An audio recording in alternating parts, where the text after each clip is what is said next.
अब हम आगे बात करने वाले हैं केंद्र सरकार द्वारा राष्ट्रीय खाद्य सुरक्षा अधिनियम 2013। ठीक है, स्टेट गवर्नमेंट नहीं, सेंट्रल गवर्नमेंट की बात हो रही है। ठीक है, नंबर 1 पॉइंट बहुत ही इंपॉर्टेंट पॉइंट है, सारे लाइन क्लियर हो जाएंगे आपको और तैयार भी आपको रखने हैं। ठीक है, भूलने नहीं है, तो ध्यान से सुनिएगा। पहला लाइन बहुत ही इंपॉर्टेंट, फर्स्ट पॉइंट, केंद्र सरकार द्वारा, सेंट्रल गवर्नमेंट द्वारा राष्ट्रीय खाद्य सुरक्षा अधिनियम 2013। ठीक है, राष्ट्रीय खाद्य सुरक्षा अधिनियम 2013 10 सितंबर 2013 को अधिसूचित किया गया। नंबर 1 पॉइंट तैयार कर लेना, राष्ट्रीय खाद्य सुरक्षा अधिनियम केंद्र सरकार द्वारा 2013 10 सितंबर 2013 को अधिसूचित किया गया। जो राष्ट्रीय खाद्य सुरक्षा अधिनियम 2013 है वो 10 सितंबर 2013 को केंद्र सरकार द्वारा अधिसूचित किया गया। नंबर 1 लाइन जो भी बहुत ही इंपॉर्टेंट है और आप तैयार करते चलिए कि केंद्र सरकार द्वारा राष्ट्रीय खाद्य सुरक्षा अधिनियम 2013 10 सितंबर 2013 को अधिसूचित किया गया। अब हम दूसरे पॉइंट की बात करने वाले हैं। दूसरा पॉइंट क्या है? पहला पॉइंट तो याद हो गया कि केंद्र सरकार द्वारा राष्ट्रीय खाद्य सुरक्षा अधिनियम जो 2013 था वो 10 सितंबर 2013 को अधिसूचित किया गया। पहली लाइन तैयार हो गई। दूसरा लाइन बहुत ही इंपॉर्टेंट है, ठीक है, क्योंकि क्वेश्चन लेंथी आते हैं राष्ट्रीय खाद्य सुरक्षा अधिनियम से रिलेटेड, ये समझ लीजिए। ठीक है, और इस तरह के लाइन आपको क्लियर रखने हैं। ठीक है, तो ध्यान से सुनिएगा। दूसरा इंपॉर्टेंट है, दूसरी लाइन भी बहुत ही इंपॉर्टेंट है कि इस अधिनियम का मतलब है राष्ट्रीय खाद्य सुरक्षा अधिनियम 2013 का उद्देश्य एक गरिमापूर्ण जीवन जीने के लिए, क्या, एक गरिमापूर्ण जीवन जीने के लिए लोगों को वहनीय मूल्यों पर अच्छी गुणवत्ता के खाद्यान्न की पर्याप्त मात्रा उपलब्ध कराते हुए उन्हें मानव जीवन चक्र दृष्टिकोण में खाद्य और पौष्टिक सुरक्षा प्रदान करना है। ठीक है, दूसरा क्या है, ध्यान समझ में आया कि नहीं, कि जो ये अधिनियम है राष्ट्रीय खाद्य सुरक्षा अधिनियम 2013, इसका उद्देश्य एक गरिमापूर्ण जीवन जीने के लिए, पहली बात तो ये आपको क्लियर हो गई। ठीक है, लोगों को वहनीय मूल्यों पर अच्छी गुणवत्ता के, क्या, अच्छी गुणवत्ता के, ठीक है, खाद्यान्न का मतलब खाने के सामान, ठीक है, खाद्यान्न की पर्याप्त मात्रा उपलब्ध कराते हुए उन्हें मानव जीवन, ठीक है, मानव जीवन चक्र दृष्टिकोण में खाद्य और पौष्टिक सुरक्षा प्रदान करना है। दूसरा पॉइंट क्लियर हो गया होगा। दूसरा पॉइंट आपका क्लियर हो गया। ठीक है, तो तीसरा पॉइंट क्या कहता है? इस अधिनियम मतलब राष्ट्रीय खाद्य सुरक्षा अधिनियम 2013 के तहत लक्षित सार्वजनिक वितरण प्रणाली टीपीडीएस के अंतर्गत राज्य सहायता सब्सिडी, सब्सिडी का मतलब होता है राज्य सहायता, ठीक है, तो लक्षित सार्वजनिक वितरण प्रणाली टीपीडीएस के अंतर्गत राज्य सहायता सब्सिडी प्राप्त खाद्यान्न प्राप्त, समझ रहे हैं ना, राज्य सहायता प्राप्त मतलब खाद्यान्न प्राप्त करने के लिए 75% ग्रामीण आबादी, कितने प्रतिशत? 75% ग्रामीण आबादी और 50% शहरी आबादी के आच्छादित करने का प्रावधान है। ठीक है, समझ रहे हैं ना बात को?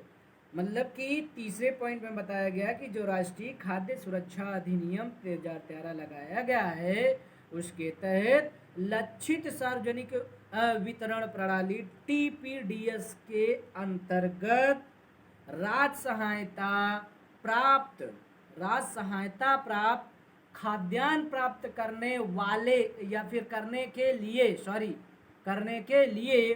75% 75% ग्रामीण आबादी के लोग, समझ गए ना, और 50% शहरी आबादी के लोग के आच्छादित करने का प्रावधान है। समझ रहे हैं ना बात को? अब हम आगे बढ़ते हैं, अब हम आगे बात करते हैं चौथे पॉइंट की, जो कि बहुत ही इम्पोर्टेंट है। ठीक है, तो ध्यान से सुनिएगा। जो पात्र व्यक्ति हैं, ठीक है, चौथे पॉइंट में बताया गया है कि जो पात्र व्यक्ति हैं, ठीक है, बहुत ही इंपॉर्टेंट, ध्यान से सुनिएगा। पात्र व्यक्ति, जितने भी पात्र व्यक्ति का मतलब होता है जितने जिनके जो है एज हो गए हैं, उन वो जो है राज सहायता लेने के जो है पात्र हैं। समझ रहे हैं ना बात को हमारी, मतलब उनके हक में है। ठीक है, तो पात्र व्यक्ति का मतलब ये है कि वो राज सहायता प्राप्त कर सकते हैं। ठीक है, तो पात्र व्यक्ति चावल ऑब्लिक गेहूं स्लैश मोटे अनाज, ठीक है, या ऑब्लिक बोल दीजिए, चावल स्लैश गेहूं स्लैश मोटे अनाज, क्रमशः, ध्यान से सुनिएगा, चावल 3 रुपये प्रति किलोग्राम, गेहूं 2 रुपये प्रति किलोग्राम, मोटे अनाज जो हैं, ठीक है, वो 1 रुपये प्रति किलोग्राम के राज सहायता मतलब सब्सिडी प्राप्त मूल्यों पर 5 किलोग्राम, कितने किलोग्राम, 5 किलोग्राम खाद्यान्न प्रति व्यक्ति, क्या, प्रति व्यक्ति, 5 किलोग्राम खाद्यान्न प्रति व्यक्ति प्रति माह, मतलब हर महीने खाने की सामान जो है प्रति व्यक्ति 5 किलोग्राम, ठीक है, 5 किलोग्राम सामान जो है खाने का सामान प्रति व्यक्ति और प्रति माह प्राप्त करने का हकदार है। समझ गए ना हमारी बात को। आगे बढ़ते हैं, जो कि बहुत ही इम्पोर्टेंट पॉइंट है। ठीक है, कि इस अधिनियम में, ठीक है, इस अधिनियम का मतलब है राष्ट्रीय खाद्य सुरक्षा अधिनियम 2013 में महिलाओं और बच्चों के लिए पौष्टिक सहायता पर भी विशेष ध्यान दिया गया है। बहुत ही इम्पोर्टेंट लाइन है। ठीक है, इस अधिनियम में महिलाओं और बच्चों के लिए पौष्टिक सहायता पर, क्या, किस कौन सी सहायता, पौष्टिक सहायता पर भी विशेष ध्यान दिया गया है। समझ गए ना। आगे हम बढ़ते हैं 5वें पॉइंट पर।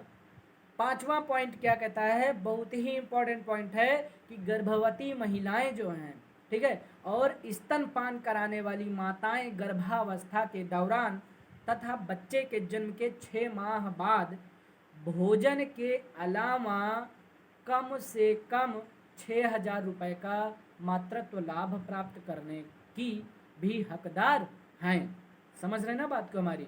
अब आगे बढ़ते हैं, 6वें पॉइंट की हम बात करते हैं। तो हकदारी के जो है खाद्यान्नों एवं भोजन, ठीक है, हकदारी के लिए खाद्यान्नों एवं भोजन की आपूर्ति नहीं किए जाने की स्थिति में, जो हकदार हैं मतलब खाद्यान्न एवं भोजन के लिए, तो खाद्यान्न एवं भोजन की आपूर्ति मतलब पूर्ति ना हो रही है या फिर आपूर्ति नहीं किए जाने की स्थिति में, मतलब खाद्यान्नों एवं भोजन की आपूर्ति नहीं किए जाने की स्थिति में लाभार्थी खाद्य सुरक्षा भत्ता प्राप्त करेंगे।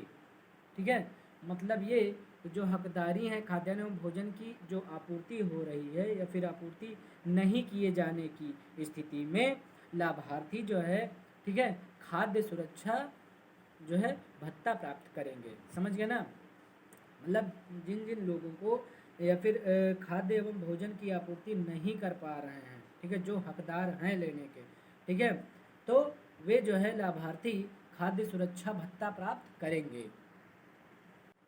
अब नंबर 7 पॉइंट पे आते हैं, जो कि लास्ट पॉइंट है, बहुत ही इम्पोर्टेंट पॉइंट है कि राशन कार्ड जारी करने के प्रयोजनार्थ परिवार में 18 वर्ष या उससे अधिक आयु की सबसे बड़ी महिला को परिवार का मुखिया माना जाएगा। समझ रहे हैं ना। मतलब ये कि राशन कार्ड जारी करने के प्रयोजनार्थ जो है परिवार में 18 वर्ष या फिर उससे अधिक आयु की, क्या मतलब 18 वर्ष हो या फिर उससे अधिक आयु की, 18 वर्ष से अधिक आयु की सबसे बड़ी महिला को परिवार का मुखिया माना जाएगा। समझ गए ना।